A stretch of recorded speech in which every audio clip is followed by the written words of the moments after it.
Relax, trust in the Most High, He got your back.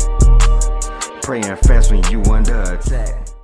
Shalom, family. Shalom. Welcome to the Shabbat Perspective. And today I'm going to be talking about the time when Christians separated from following Torah. So when we start this story, we got to start going back to the Grecian Empire, right? So before the Roman Empire, you had the Grecians, and they took over the world, and they were the head power of the nation. And so Greek was the primary common language of the time. And so as we roll into the Roman Empire, right, you have this figure that comes up. His name is Jesus Christ, or Yeshua HaMashiach, and he's called the Christ. And we know that Christ in Greek means Christos. And when we translate that back to Hebrew, that means Messiah. So what we come to find out is that he was not the first person deemed Christ, though. He was not the first person that was deemed Christ. There were many Christ or Messiah-like figures before Yeshua.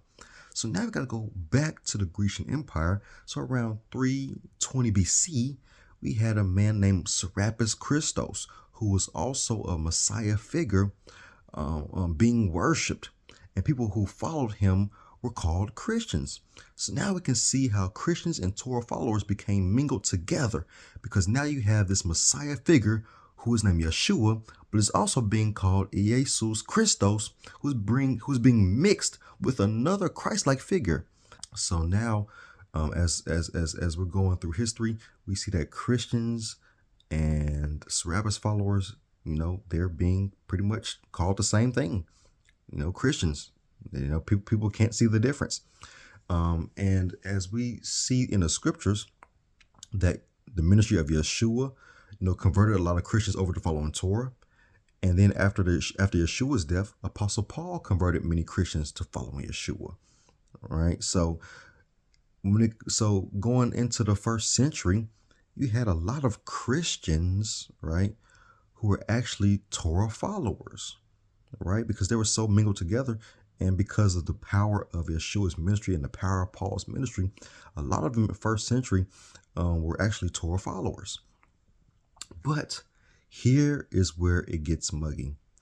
So as history goes forward, around 50 AD, you had the Council of Jerusalem, right? And the Council of Jerusalem pretty much made a decree that followers of Christ, right, could separate from the Mosaic law. They put a decree where you didn't have to follow the Mosaic law anymore to be a follower of Christ or follow the Jewish customs, right? They made it okay for people to stop doing the Mosaic law. So that was the beginning of the turning point, was the Council of Jerusalem.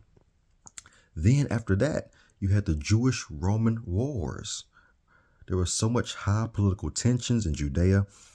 Because of the ruins that were in Jerusalem, there was rumors that they were going to build a temple to Jupiter and all these different kind of Grecian and Roman gods. They were going to build temples in Jerusalem, and so there was high tension because of Rome's hand in the state of Israel, in the nation of Israel, and so we had the first revolt, which wasn't really successful, but then we had, which I think was the true turning point of Christians separating from Torah, was the Bar Kokhba revolt.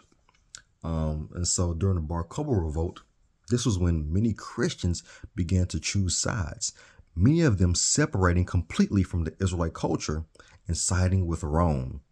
So this, in my humble opinion, were the events that led to the separation of the Christian from Torah followers.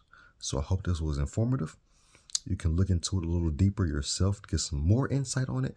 But I just wanted to give a quick synopsis on what I think was the turning point for Christians to separate themselves from following the Torah. It's been Shabbat with the Shabbat Perspective. Please like, share, and subscribe to the channel. Shalom.